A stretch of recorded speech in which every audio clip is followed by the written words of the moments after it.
Carla Estrada, binati si Cathryn, may mensahe sa Kathniel fans.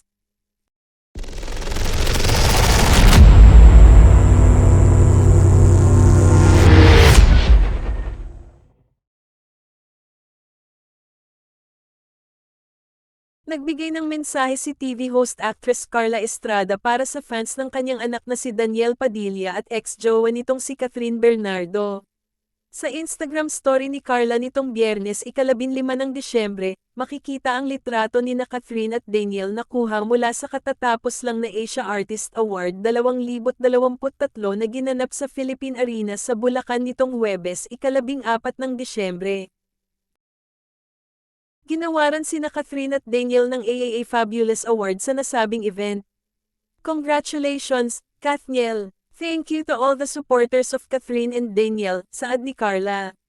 Dagdag pa niya, hanggang sa muli. Hindi ito ang unang pagkakataong nagkasama sina Daniel at Cathryn matapos ang kanilang breakup. Matatanda ang muling nagkabalikan ang dalawa sa ginanap na ABS-CBN Christmas Special 2023 sa Smart Araneta Coliseum. Samantala, sa kasunod na IG story ni Carla ay flinex din niya ang art card ng pagkakatanghal ni Cathryn sa The Sixth Gawad Lasallianeta bilang Most Outstanding Actress sa pelikulang A Very Good Girl.